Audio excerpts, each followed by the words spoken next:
There's a bit been going on since you were last here. After 9 months of waiting for formwork and steelwork for the pool, a long procession of these things appeared to pour 44 cubes of concrete into the concrete sprayer so that we could finally get the pool and spa formed up and sprayed, ready for the next stage of the garden project. So now we're proud owners of this large concrete pool and spa case that we need to do something with.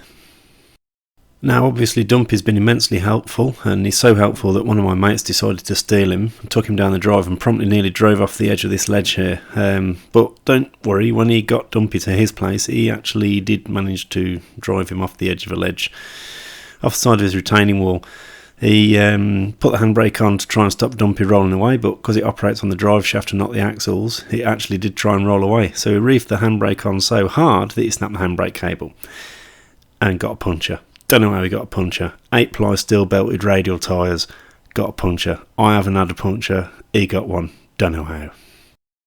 Now the handbrake had been binding, and it looks like that's caused part of one of the friction linings to break free. And also as well, I noticed that we'd been missing some drive shaft bolts, and looking at the rust on the end of the gearbox there, I think it's been missing for a while, to be fair. Did get that broken handbrake cable off though to have a look at it. And also Dumpy needs a new master cylinder reservoir as well. So we did what we do best and spoke to our friends at Winget in the UK, and promptly they sent us a load of parts that we need. In here we've got a new handbrake caliper assembly because the old one's getting a bit past it. Got some friction linings in here to repair the calipers so that we've got a spare set. I've ordered some other parts as well. Got some oil filters here as well because, you know, service. Can't have too many oil filters. Can't change your oil too many times in a fabulous piece of equipment like Dumpy. So I've got some of them.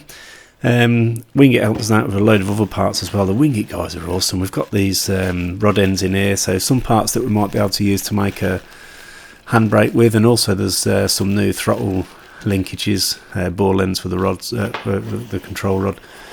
And as well, Dumpy, it turns out, never actually had the right wheel nuts. So the good fellows at Winget in the UK there sent me a nice set of the proper, genuine Winget locking wheel nuts, nylock wheel nuts for Dumpy. So now I guess we have to start figuring out how to fix the damn thing. So we've got to put a new caliper on here for the handbrake and get the new bolts in, and we've got to make a new handbrake cable as well, and I'm going to see if I can get an old Toyota replacement handbrake cable off the internet for that. So using the magic of the internet, there's a handbrake cable that we can butcher, and here's some bolts that we can use to repair the ones that are missing in the drive shaft.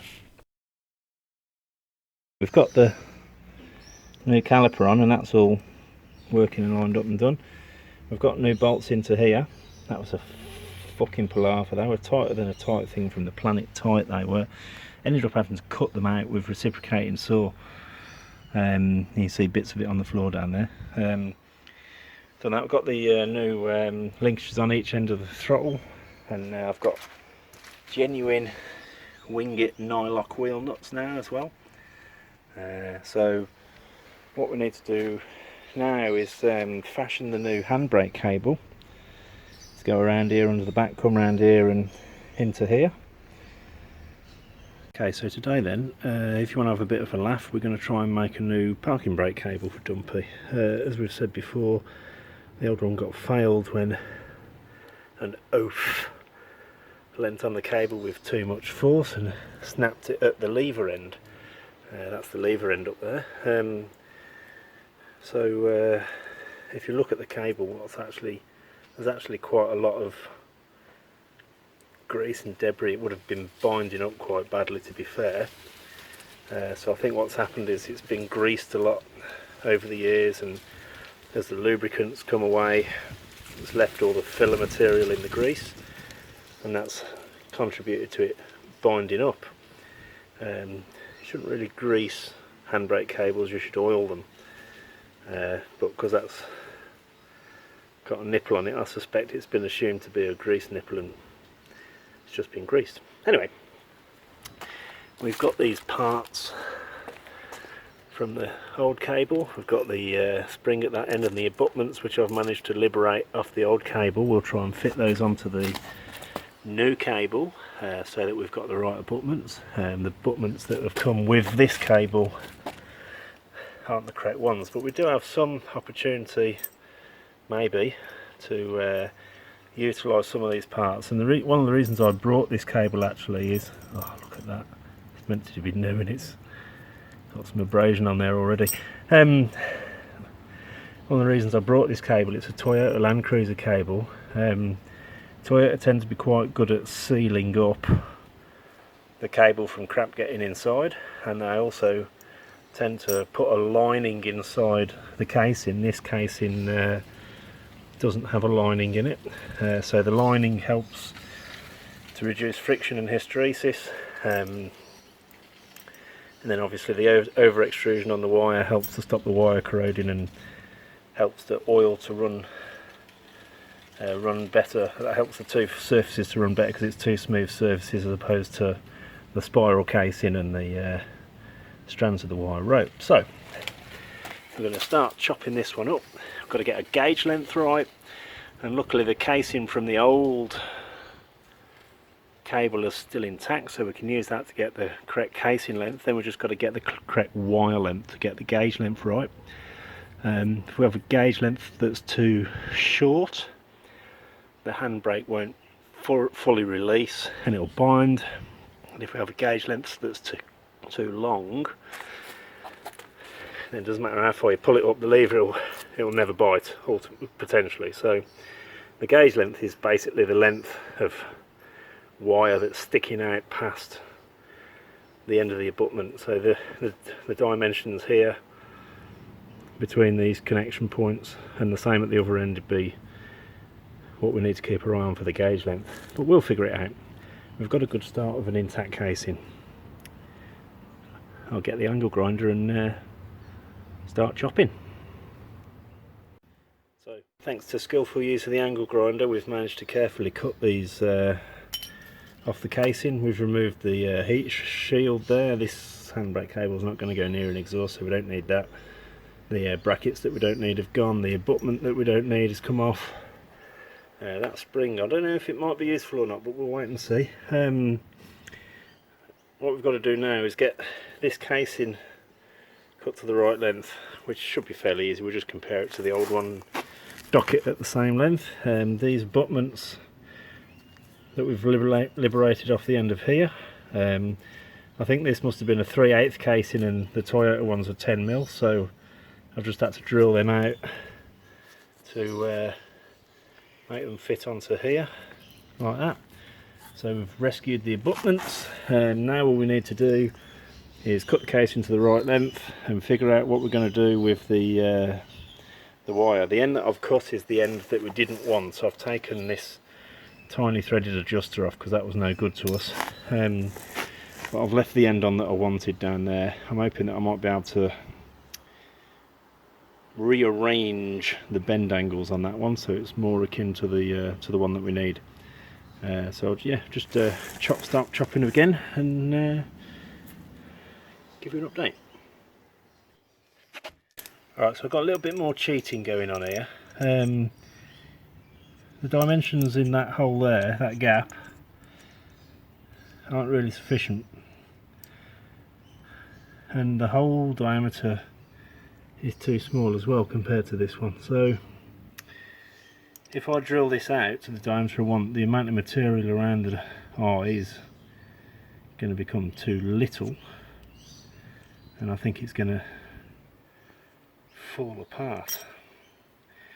So with some more cheating, we've cut that off, and what we're going to try and do is thread the cable that's in here through there to see if we can use that swage in that abutment, and then what I might try and do then is use this. I've cut the locking ring off. I'll try and use this rubber grommet and the abutment end. So what I've done is the abutment that was in here turned out it was only an interference fit, just pushed in.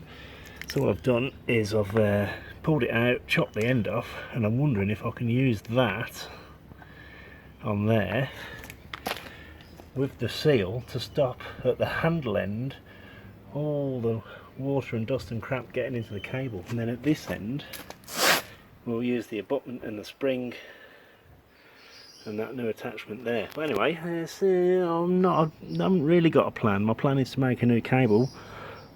Exactly how, I'm not sure, so I'll keep soldering on and we'll see where we get to. Well, I'm getting quite proud of my engineering skills, or bodging skills, I guess it depends which way you look at it. That's that end of the cable all ready to go. Now we're just doing this end. So what I've done is I need this, and I know it's an awkward size. The Winget guys have told me that it's a BSF or something. Probably looks like quite a fine thread. I know I'm not going to get one of them without farting around, so what I decided to do was chop the bit off that had the cable in it and drill a hole. So I'm hoping I'll be able to swage that down onto the cable there. The abutment, I wanted to use this seal, but the seal needed this nipple. So I've tried to be clever, and in this end here I've cut a thread to match that, so I can screw that into there, which will give me the grommet on there, that'll butt onto there, and I'm hoping to swage that onto there with that. So I got that off eBay. I want to make some wire balustrading, and I got someone to give me a quote for it, and now we're having a laugh. So I found a tool on eBay for a sensible price, and I'm going to hope, or try, I'm trying and I'm hoping that I can use that to swage this onto here. But I just need to get some check measurements done first to make sure I've got all my gauge lengths right. I think I have actually cut this too long on purpose, because obviously it's easier to cut it off than it is to cut it on. So I'm just going to offer it all up now and see what it looks like, and then try the swage if it's all good. This up here, just offering this up here, you can see that this end's come out really quite nicely. That should work quite well. Connected it onto here, the spring's in for the release, but the spring's not quite long enough. There was this other spring on the new one, but the diameter's a bit off and it's too short, so that's not quite right. So I'm just going to use this bit of old abutment and put it in there to give me a bit extra spring length to help with the knocking the handbrake off. Then the cable loops underneath the gearbox, down to there, pops up this side. On the abutment there you can see where we've screwed in the nipple to hold the cable, to hold the grommet. That should hopefully help stop all the crap getting into the cable. And then I've put the abutment on here, and you can see that I have cut the cable far too long. So what we'll do now, there we are, look, that's better, you can see. We'll just mark this up, get it cut to the right length. I'll just pre-strip it so I know where I've got to go, and then try swaging it on and see if we've solved the problem.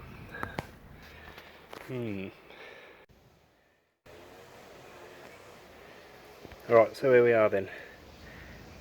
We've got a fitting on this end, spring, spacer, abutment, casing that we cut to the length that we wanted. I've got the abutment here with the extra bit threaded in to hold the rubber grommet, so we can seal the end where all the water's going to run down, and we've swaged it on using all of the 12 tons of pressure or whatever it is. I've swaged it in 3 locations. Hopefully that'll be enough. So I'll fit it onto Dumpy now and give it a tickle and see how we land. Alright, and I might have to overdub this because we've got blower vac man going next door. So we've reconnected everything, new caliper, new friction linings, all this has been adjusted up. You can see here that I had a slight issue in here with the swage just catching on this cam, but that's alright. It's all been connected up here, then we've got the cable running round underneath the gearbox, up round here, been connected here. We've got the rubber grommet there that we wanted, and it's all connected up there. There's not a lot of slack in it, and we've got slack down here where we want it, and moment of truth, handbrake on, going nowhere. Check it out, how good is that? DIY handbrake cable for Dumpy. Right, well, that'll do for today because it's getting on a bit and blower vac man's making too much noise. All I've got to do next is pop the engine cover back on and the cover that goes over the rotating parts here. Get Dumpy a new tyre, and then we're back in business. Right, so Dumpy's getting a little bit of TLC today. Gonna get an oil change. I'm just going to pop a new oil and filter on. And we got a fresh out of Winget in the UK, a brand new, genuine oil filter for him. We're going to have a look at these brakes, see if we can get them sorted out. We've also got a new master cylinder reservoir to replace the one that's on there, and finally a set of proper tyres. Let's get stuck in. So Dumpy's about good to go now. He's got his new handbrake cable, his new parking brake caliper, he's got his new tyres, his genuine Winget wheel nuts, he's got fresh oil, new filter, new master cylinder reservoir, brakes have been adjusted, they've been bled, new throttle linkages, so all the bits that we've got, they've all been fitted on, and Dumpy's ready to go and do some more work. So we'll just crank him over a few times to get the fresh oil through all the galleries, and then spin him up and see how we go.